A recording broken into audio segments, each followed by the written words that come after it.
BRS పార్టీలో సంస్థాగత మార్పులకు కేసీఆర్ శ్రీకారం చుట్టారా? పార్టీ కమిటీల్లో ఎస్సీ, ఎస్టీ, బీసీలకు పెద్దపీట వేయాలని భావిస్తున్నారా? కీలకమైన బీసీ ఓటు బ్యాంక్ తమ నుంచి విడిపోకుండా ఉండేందుకు గులాబీ పార్టీ అధినేత జాగ్రత్తలు తీసుకుంటున్నారా? కమిటీల్లో బీసీలతో పాటు యువత, మహిళలకు ప్రాధాన్యత కల్పించనున్నారా? ఇంతకు బీఆర్ఎస్ బీసీ స్లోగన్ ఎందుకు ఎత్తుకుంది? Let's watch.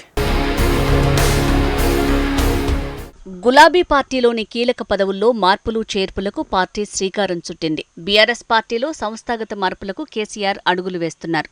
పార్టీ కమిటీలో ఎస్సీ, ఎస్టీ, బీసీలకు పెద్దపీట వేయాలని భావిస్తున్నారట. కీలకమైన బీసీ ఓటు బ్యాంకు తమ నుంచి విడిపోకుండా ఉండేందుకు జాగ్రత్తలు తీసుకుంటున్నారట. కమిటీలో బీసీలతో పాటు యువత, మహిళలకు ప్రాధాన్యత కల్పించనున్నారట. అసెంబ్లీ, పార్లమెంటు వరుస ఎన్నికల్లో పరాజయంతో సైలెంట్ అయిన గులాబీ బాస్ ఇప్పుడు సంస్థాగత మార్పులకు చర్యలు తీసుకుంటున్నారట. ఏపీలో టీడీపీ గెలుపొందటంతో పాటు తెలంగాణలో పార్టీ బలోపేతంపై ఫోకస్ చేస్తామని చంద్రబాబు తెలపడంతో బీఆర్ఎస్ బాస్ మరింత అలర్ట్ అయినట్టు తెలుస్తోంది. టీడీపీ అంటే బీసీ వర్గాల పార్టీ అనే ముద్ర మొదటి నుంచి ఉంది. తెలంగాణపై చంద్రబాబు ఫోకస్ పెడితే బీఆర్ఎస్ పార్టీకి చెందిన బీసీ నేతలు టీడీపీ వైపు చూసే అవకాశం ఉన్నట్లుగా చర్చ జరుగుతోంది. దీంతో ముందుగా పార్టీలో బీసీల ప్రాధాన్యత పెంచే విధంగా గులాబీ అధినేత కేసీఆర్ నిర్ణయాలు తీసుకుంటారని టాక్ వినిపిస్తోంది. బీఆర్ఎస్ పార్టీ తెలంగాణలో 2 పర్యాయాలు అధికారంలో ఉన్నప్పటికీ పార్టీ కమిటీలపై పెద్దగా దృష్టి సారించలేదు. మరోవైపు అనుబంధ కమిటీలను సైతం పూర్తి స్థాయిలో నియమించనూ లేదు. దీంతో పార్టీకి నిర్మాణం లేదనే చర్చ జరుగుతోంది. అందుకే అసెంబ్లీ, పార్లమెంటు ఎన్నికల్లో గులాబీ పార్టీ ఓటమికి నిర్మాణ లోపం ప్రధాన కారణమనే టాక్ వినిపిస్తోంది.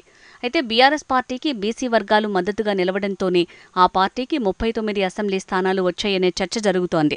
అందుకోసం తమ చేతిలో ఉన్న బీసీలను చేజారకుండా వారికి పార్టీ పదవుల ద్వారా ప్రాధాన్యత ఇవ్వాలని గులాబీ బాస్ కేసీఆర్ ఆలోచనగా ఉన్నట్టు చర్చ జరుగుతోంది.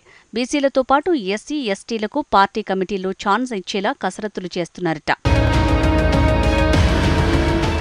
గులాబీ పార్టీకి కుటుంబ పార్టీగా ఉన్న ముద్రను తీసివేసే విధంగా ప్రక్షాళన చేయనున్నారట అధినేత కేసీఆర్. పదవుల భర్తీలో యువత, మహిళలకు ప్రాధాన్యత ఇవ్వాలని కేసీఆర్ భావిస్తున్నారట. ఆయా వర్గాల వారికి అవకాశం ఇస్తే పార్టీ పట్ల అంకిత భావంతో పనిచేస్తారని కేసీఆర్ మదిలో ఉన్నట్లు తెలుస్తోంది. ప్రస్తుతం ఉన్న కమిటీలన్నింటినీ త్వరలో రద్దు చేస్తామని బీఆర్ఎస్ వర్గాల్లో ప్రచారం జరుగుతోంది.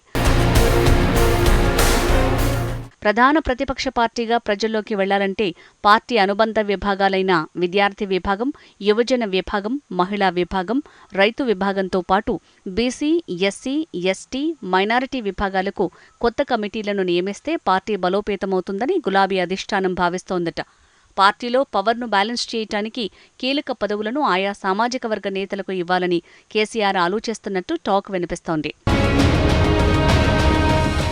గతంలో మాదిరి రాష్ట్ర కార్యవర్గంలో కీలక మార్పులు చేస్తారట. పార్టీ వర్కింగ్ ప్రెసిడెంట్ పదవులు 2-3కి ఇచ్చే అవకాశం ఉన్నట్టు తెలుస్తోంది. అందులో ఆర్ఎస్ ప్రవీణ్ కుమార్, కేటీఆర్, హరీష్ రావులతో సహా బీసీ, ఎస్సీ, ఎస్టీ నేతలకు సామాజిక వర్గం వారీగా అవకాశం ఉన్నట్టు తెలుస్తోంది. అలాగే కొత్తగా పొలిట్ బ్యూరో పెట్టే ఆలోచన ఉన్నట్టు సమాచారం. పార్టీలో సీనియర్గా ఉన్న కె కేశవరావు వెళ్లటంతో ఖాళీ అయిన పార్టీ సెక్రటరీ జనరల్ పదవి రద్దు చేసే ఆలోచనలో ఉన్నారట కేసీఆర్. ఇక త్వరలో పార్టీ ప్లీనరీ ఏర్పాటు చేసే అవకాశాలను పరిశీలిస్తున్నారని గులాబీ పార్టీలో చర్చ జరుగుతోంది.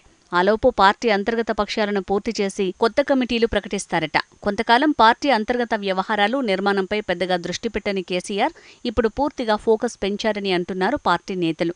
బీఆర్ఎస్ పార్టీలో అనేక పదవులు అనుభవించిన నేతలు పార్టీ మారుతున్న తరుణంలో మొదటి నుంచి పార్టీలో ఉన్నవారితో పాటుగా నిబద్ధతతో పనిచేసే వారికి పదవులు ఇవ్వాలని అధినేత కేసీఆర్ భావిస్తున్నట్లుగా చర్చ జరుగుతోంది. ఇక పార్టీలోని కీలక కమిటీల్లో ఎక్కువ మంది బీసీలకు అవకాశం ఇవ్వటం ద్వారా బీసీ ఓటు బ్యాంకును సుస్థిరం చేసుకోవాలని బీఆర్ఎస్ అధిష్టానం వ్యూహం ఏ మేరకు ఫలిస్తుందో చూడాలి.